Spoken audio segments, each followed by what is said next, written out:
राहुल गांधी की भारत जोड़ो यात्रा दिल्ली से श्रीनगर के लिए रवाना हो चुकी है और जब 3 तारीख को ये यात्रा दिल्ली से निकली तो मैं भी इसे देखने गया। मेरा भारत जोड़ो यात्रा में क्या एक्सपीरियंस था उसे मैं आपको वीडियो के एंड में बताऊंगा, लेकिन उससे पहले हम मुद्दे पे आते हैं और वो है भारत जोड़ो यात्रा हिट या फ्लॉप। अब राहुल गांधी कितना ही बोल लें कि उनकी यह यात्रा एक नॉन पॉलिटिकल मूवमेंट है, लेकिन सच बात तो ये है कि राजनीति में कुछ भी नॉन पॉलिटिकल नहीं होता।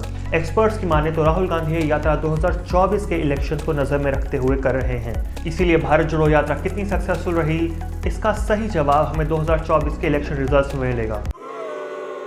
वेट, इससे पहले कि आप वीडियो छोड़ के चले जाएं, मैं आपको बताना चाहूँगा कि इलेक्शन रिजल्ट्स के अलावा भी भारत जोड़ो यात्रा को जज करने के और बहुत सारे तरीके हैं।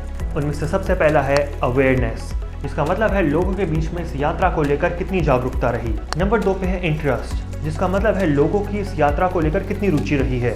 और उसके बाद आता है कंसिडरेशन, यानी भारत जोड़ो यात्रा के बाद लोगों ने कांग्रेस और राहुल गांधी को वोट करने के लिए कितना सोच विचार किया, और सोच विचार करने के बाद ही लोग वोट देते हैं, जिसका जवाब हमें, जैसे मैंने पहले बताया, 2024 में मिलेगा। जो लोग मार्केटिंग में हैं या फिर कॉर्पोरेट में काम करते हैं उन्होंने इस डायग्राम को तुरंत पहचान लिया होगा, लेकिन अगर आपको इसके बारे में नहीं पता तो मैं आपको बता दूं, इस डायग्राम को एक मार्केटिंग फनल बोलते हैं, जो एक कस्टमर की एड देखने से लेकर एक प्रोडक्ट परचेज करने तक की जर्नी को रिप्रेजेंट करता है। और इस फनल के जो पहले 3 स्टेप है, अवेयरनेस, इंटरेस्ट और कंसिडरेशन, उन पे मैं भारत जोड़ो यात्रा को जज करूंगा। ओके, तो अवेयरनेस के मामले में भारत जोड़ो यात्रा सुपर डुपर हिट रही है। चाहे वो सोशल मीडिया पे राहुल गांधी के एडिट्स हो या फिर इन्फ्लुएंसर्स, जर्नलिस्ट और एक्टर्स के साथ उनके इंटरव्यूज हों, इसमें कोई दो राय नहीं है कि पिछले 4 महीनों में राहुल गांधी इंडिया के सबसे पॉपुलर पॉलिटिशियन रहे हैं। और पॉपुलर हो भी क्यों ना, कन्याकुमारी से कश्मीर तक की पैदल यात्रा करना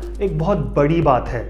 हमारा देश इतनी सारी भौगोलिक और सांस्कृतिक विविधताओं से भरा पड़ा है कि जो भी इंसान इसकी पूरी यात्रा करता है उसके पास जो लाइफ एक्सपीरियंस है उसको इमेजिन भी नहीं किया जा सकता। ये एक कारण है कि लोगों का भारत जोड़ो यात्रा में जेन्युइन इंटरेस्ट है, और जहाँ जहाँ से भी राहुल गांधी चले हैं वहाँ बड़ी भीड़ उन्हें देखने के लिए आई है। इसी के साथ साथ लोगों का इस यात्रा में जेन्युइन इंटरेस्ट इसलिए भी है क्योंकि लोग देखना चाहते हैं कि एक पॉलिटिशियन जिसका सब मजाक उड़ाया करते थे वो अपने आप को दोबारा से कैसे खड़ा कर रहा है। इस व्यक्ति को आप देख रहे हो वो राहुल गांधी नहीं है। राहुल गांधी आपके दिमाग में है, मैंने मार दिया उसको। और यही सारे कारण हैं जिनसे भारत जोड़ो यात्रा लोगों का राहुल गांधी में जेन्युइन इंटरेस्ट जगाने में सक्सेसफुल रही है। अब जैसे आप कुछ भी खरीदने से पहले, चाहे वो महंगा फोन हो, कपड़े हो या फिर सब्जियां हो, उस प्रोडक्ट की अच्छे से जांच पड़ताल करते हैं, वैसे ही लोग अपना वोट देने से पहले उनका लीडर क्या ऑफर कर रहा है उसके बारे में अच्छे से जांच पड़ताल और सोच विचार करते हैं। इसे कंसिडरेशन कहा जा सकता है। और आजकल इस जांच पड़ताल को जनता, लीडर्स के सोशल मीडिया पेजेस और लोग इंटरनेट पे और इंटरनेट के बाहर उस लीडर के बारे में क्या बोल रहे हैं उससे करती है। और अगर आप इंटरनेट पे हैं तो आपने नोटिस किया होगा कि सोशल मीडिया पे जो लोग हैं, इन्फ्लुएंसर्स, जर्नलिस्ट और पॉलिटिकल एनालिस्ट हैं, वो राहुल गांधी और कांग्रेस क्या ऑफर कर रही है उस पर काफ़ी कंफ्यूज नजर आ रहे हैं। और ये शायद इसीलिए है क्योंकि राहुल गांधी की तरफ से जो मैसेजिंग आ रही है वो काफ़ी फ्लैट और इनकंसिस्टेंट है। इसके मैं आपको 3 मोटे मोटे एग्जाम्पल देना चाहूँगा। नंबर 1, इकोनॉमिक पॉलिसी के सवाल पे राहुल गांधी कहते हैं कि वो MSMEs को सपोर्ट करते हैं, मतलब छोटे कारोबार को वो प्रमोट करना चाहते हैं, न कि अंबानी और अडानी को। जो स्मॉल और मीडियम बिजनेस चलाते हैं, आप इस देश के भविष्य हो। अगर इस देश को कोई रोजगार दे सकता है तो इस देश का किसान और ये जो छोटे व्यापारी हैं और स्मॉल और मीडियम बिजनेसेस चलाते हैं ये लोग हैं। इसी के साथ साथ राहुल गांधी ये भी नहीं बताते कि उनका MSMEs को प्रमोट करने का क्या प्लान है। Number 2, national security. जब हमारे जवानों ने चाइनीज सोल्जर्स को तवांग से खदेड़ा तो उनकी प्रशंसा करने की बजाय राहुल गांधी हमारे जवानों की वीरता पे शक करने लगे।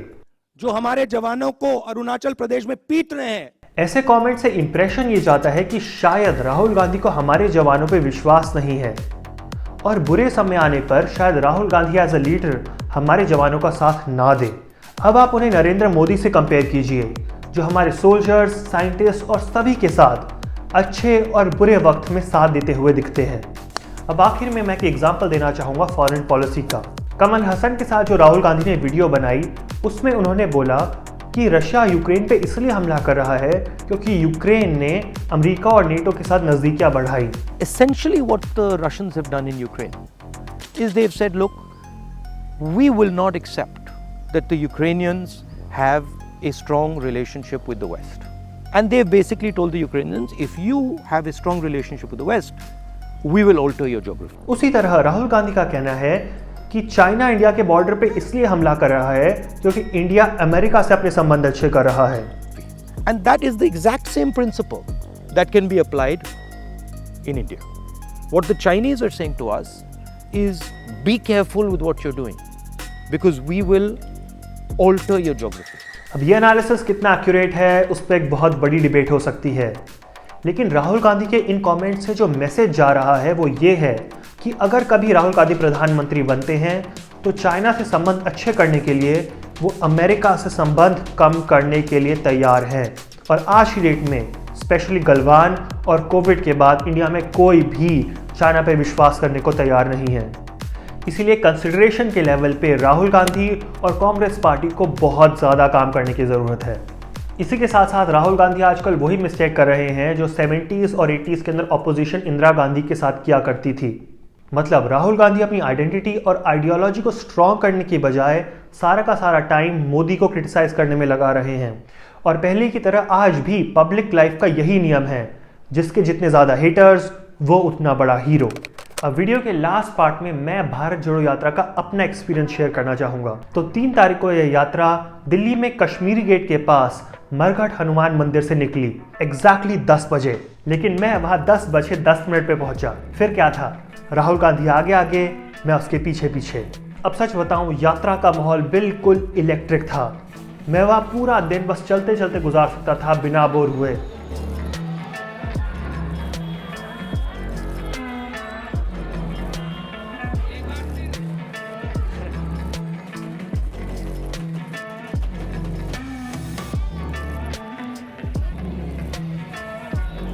लेकिन अगर आप भारत जोड़ो यात्रा आए और राहुल गांधी को नहीं देखा तो भाई भारत जोड़ो यात्रा आए ही क्यों। पर जैसे जैसे मैं राहुल गांधी की तरफ बढ़ता गया वैसे वैसे भीड़ और घनी होती गई और चलना और मुश्किल, जिसके बाद मैंने दिमाग लगाया और जाफराबाद स्टेशन से मेट्रो पकड़ी, पूरी यात्रा को क्रॉस किया और मौजपुर बदरपुर स्टेशन पर राहुल गांधी का अपना कैमरा लेकर इंतजार करता रहा।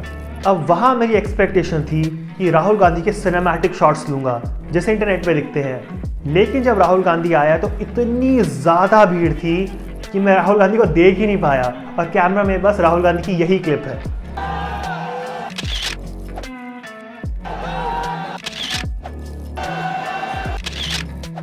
चलो कोई बात नहीं, अब इस फील्ड में आए हैं तो राहुल गांधी से कभी अच्छे से मुलाकात होगी। Thank you everyone for coming to my vlog and I will see you soon.